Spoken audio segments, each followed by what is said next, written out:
Hello guys, welcome back to my YouTube channel. This is day 3 of me speaking for the glory of God. So, God cares about your depression. And a lot of us think na walang pakialam sa atin si Lord God. Many of us think when we are depressed, and a lot of religious people may claim na kaya ka depressed kasi you lack faith, kaya ka depressed kasi wala kang tiwala sa Diyos, or kaya ka depressed kasi hindi ka naniniwala kay Lord God. And you know what, guys? Some people, even though they are religious, they tend to not have the fruit of Jesus Christ. They tend not have the fruit of the Holy Spirit. And di ba nga, sabi nga ni Jesus sa atin is, you will know them by their fruit. So, hindi lahat ng religious na tao na nagsasabi sa'yo na the problem is your faith. What if I tell you that the problem is never your faith? What if I tell you that the problem is not you not believing in God, or the problem is not upon you? Yung problema kaya ka may depression is hindi dahil sa paniniwala mo sa Diyos, hindi dahil sa kakulangan mo ng pananampalataya, at hindi dahil sa you lack faith in God. But what if I tell you that this isn't your fault. This isn't your fault. Depression is not your fault. And God knows that. And God firmly believes that depression happens to everyone else. And depression, even though you have the greatest faith, even though you are the most obedient person in this world towards Jesus Christ, even though you have this huge trust in God, you are not hindi ka bulletproof, hindi ka depression proof when it comes to the struggles of life. And so I want to remind you of the story of Elijah. Kung naaalala niyo, si Elijah is isa siyang prophet.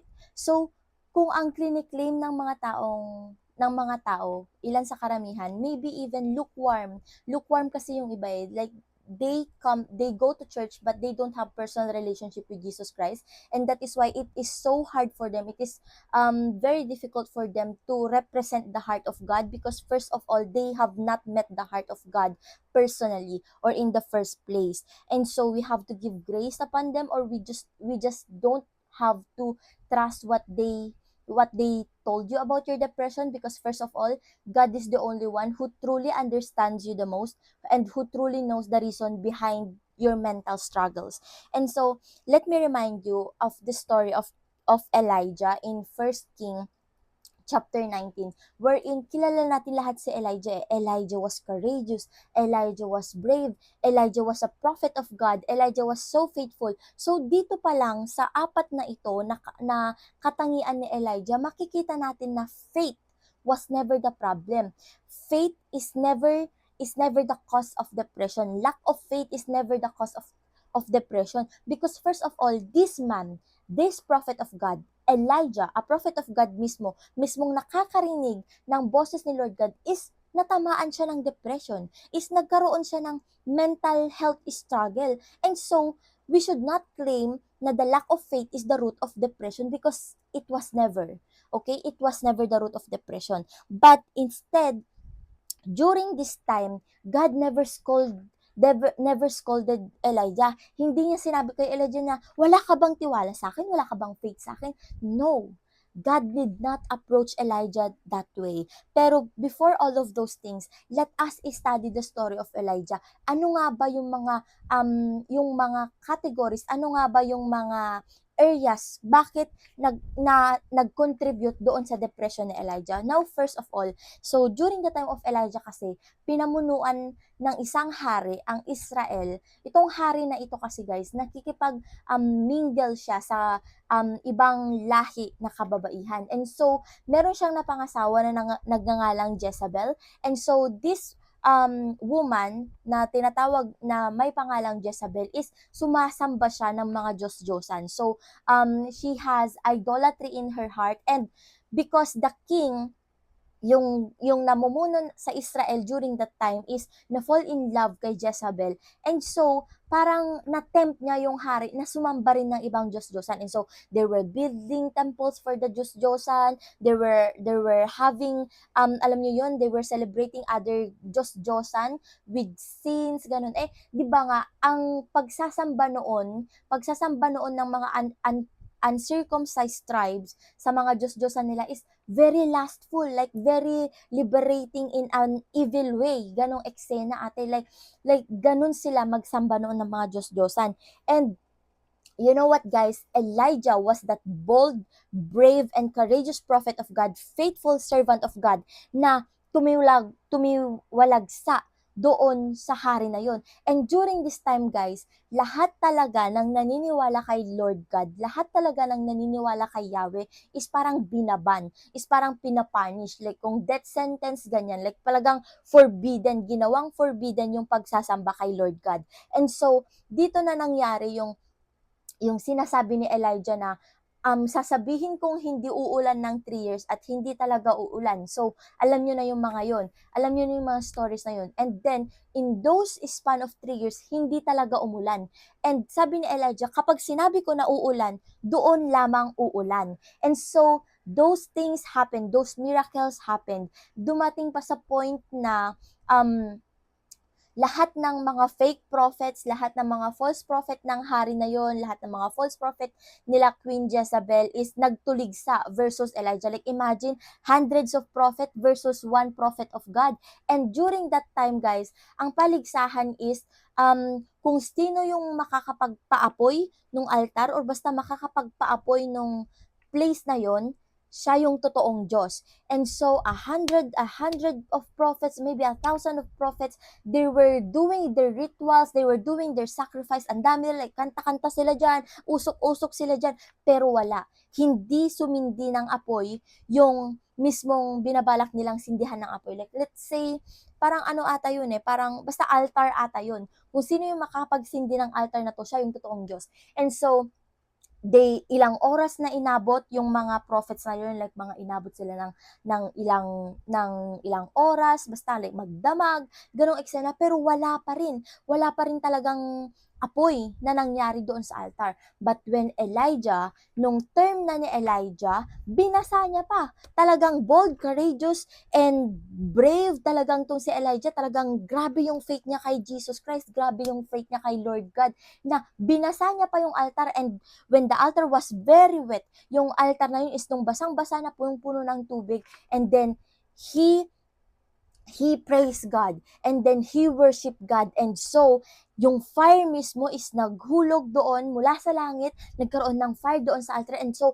those prophets and those believers of the Diyos-Diyosan, yung mga sinasamba nila, even the king himself, they were, alam nyo yun guys, parang na-overwhelm sila. They were so scared. And then, yung mga naniniwala kay Jesus Christ, yung mga naniniwala kay Lord God, nagbalik sila sa pananampalataya and nagbalik sila sa pagsasamba kay Lord God, kay Yahweh. And so during this time, itong hari na to is nagsumbong kay Jezebel. And so sabi ni Jezebel kay Elijah is parang nag-threaten si Jezebel kay Elijah. Sabi niya parang ipapapatay kita, ganito. Like nagbigay siya ng mga death warnings, ng mga ng mga death threats. Binigyan niya ng ganun sa Elijah. And so Elijah was depressed. So, yun yung reason kaya na-depress si Elijah. Like, imagine mo kasi, ang daming nagde-death threat sa'yo and all. And so, parang natakot si Elijah. And so, what led to this is maybe iisipin natin na parang consequences of his actions, ganito, ganyan. His depression is nagresulta out of his fear. But the real reason, when we view it in the scope of spiritually, Elijah was depressed because the devil was threatened. Elijah was depressed because the devil was threatened. It is not the lack of faith of Elijah. It is not the discouraged spirit of Elijah. It is not about what Elijah did because he did exactly what God told him to do. It is because Elijah opposed the enemy. And if the enemy knows that you are a big threat to his kingdom of darkness, of course, he will do everything. He will do sort of things. To distract you, to distort distort your identity in God. And always remember, guys, that Satan cannot damage us physically. Satan, hindi pupunta dito si devil or hindi pupunta dito si Satan upang sampalin ako ngayon. Hindi niya yun magagawa because we have authority to trample against snakes and scorpions. And through Jesus Christ, we are already victorious. So, limited yung kayang gawin sa atin ni Satan. And since Satan is, the devil of lies, what he can do only is to discourage you in your mind. What he can do only is to plant weeds in your mind, is to plant distraction in your mind, is to plant opposition in your mind. The battle is always in our mind. Hindi ko to sinasabi na parang, sa utak lang yan. No, not in that level. But in a spiritual sense, the battle is in our mind because this is the only place that Satan have access with. Na kapag inalaw natin siya, bubulong siya ng bubulong sa atin ng lies na parang mamamatay ka, papabayaan ka na ni Lord God, wala na siyang pakialam sa'yo, nag-iisa ka lang, you are alone. It is because Satan witnessed that Elijah was bold, Satan witnessed that Elijah was discourageous, Satan witnessed that Elijah was willing to be used by God. And so you know what, guys? Si Satan kasi espiya talaga yan eh. He is a spy. And you know what, guys? If he saw or if he heard that you have this great calling, that you have this great purpose to be used in the kingdom of heaven, in the kingdom of God, for His glory, of course, He will make all sort of opposition, even depression itself. And so, you know what? Hindi ko sinasabi na ang depression is, you know what, guys? God can heal us. God can restore us.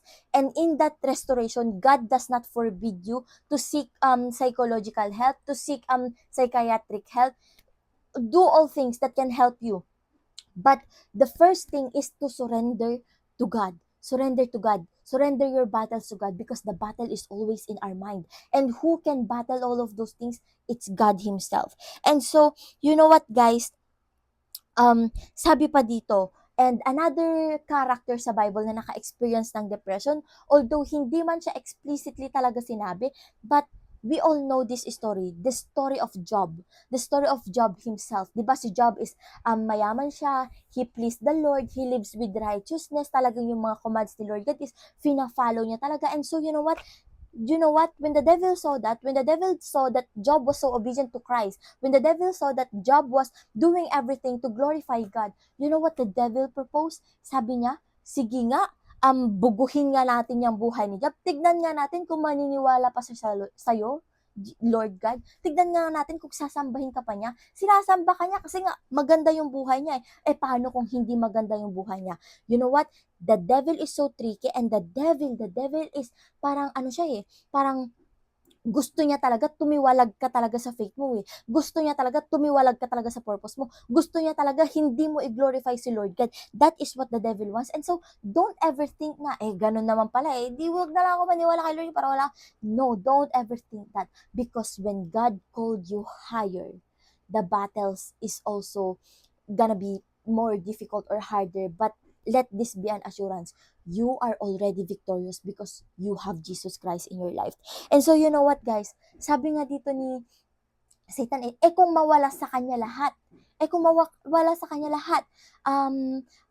isasambahin ka pa niya. But the devil did not understand that what Job has, yung sinasabi ni devil na, nasa kanya lahat even though all of those materialistic things, even the houses, even the flocks, even yung farm, and all of those things, even the family, akala kasi ni Satan, when those things were removed, is walang-wala nang natira kay Job. Akala kasi ni Satan, nung all of those things were taken away, wala nang natira kay Job. Like, wala na yung lahat niya. But one thing is more important than that. If you have God in your life, you have all that you need. If you have God in your life, you have everything in life. And that is what Satan missed. Na yung everything ni Job is not about the flocks, it's not about his wealth, it's not about everything that he has lost, but the wealth of God, but the wealth of Job, the real wealth of Job is God Himself. The real everything of Job is God himself, and God is someone that the devil cannot take away from you because he has higher authority. And so you know what, guys? God sees and God hears your depression. He knows you. And maybe during those times na feeling mo mag-isa ka, andyan lang siya. Hindi lang natin siya napapansin. Just like what I did. You know what? I almost became an atheist because the lies of Satan in my head before was so loud na para palagi kong iniisip talaga na I was alone, that God did not care, na wala na sa akin. But during those times, ngayon na save na ako, iisipin ko yung mga nangyari noon. Present pala si Lord during those darkest times of my life. Siya lang pala yung the only one who was carrying me when I couldn't even carry myself. Siya lang pala yung natatanging hope ko. Because even during those battles, God is most present. You just have to feel Him. You just have to know. Kahit na even though you can't feel Him, know that He is there. Know that He is present. Because you know what? The first thing that Satan will plant in your mind for you to be depressed is for you to think na you are alone. For you to think that you are isolated. For you to think that everybody doesn't care. For you to think that nobody cares, nobody loves you. But do not trust the lies of the enemy, because when the enemy is targeting you, when the enemy is opposing you, that is only a proof that you have a higher calling in God. That is only a proof that God has a purpose for you. That is only a proof that even at the young age, imagine guys, dinepress niya ako. And you know, dinepress niya ako at a very young age. And a lot of people in my family, especially in my family, they are not Christians. So possibly if they are not Christians and they don't have personal relationship with Christ, it is very possible that these people can be used as vessels, with or without their knowledge, with or without their permission, with or without their knowing. Kasi nga, because life happened and all of those sort of things, some people can be vessels of evilness. Some people may tend to do things that are outside the will of God because they don't have a personal relationship with God. And that's exactly what happened with my family. Like, I don't blame them anymore because I know what is happening spiritually na ngayon, that I am awakened by God, that I am enlightened by God. And you know what, guys? When the devil wants you to be depressed, he can use even your loved ones against you. He can use even the closest person in your life against you, just for you to be feeling like you are in the most darkest season of your life. And so you know what, guys? Always remember that God redeems and God heals. And just it may take time kasi nga sometimes it requires a willing heart to be healed. Sometimes it requires a willing submission to be healed by God. Sometimes it requires a full surrender to God to be healed. And you know what, guys? God knows the battle in your mind. He truly understands that. And we may not know, we may not be aware, but He sends people in your life to help you. He sends encouragement in your life to help you. He sends hope in your life. Maybe hindi natin napapansin yan, but God is always present, especially during your darkest battles. And so you know what, guys? Depression is part of His strategy. You know what? Depression is part of the enemy's strategy to delay you. It was never your fate.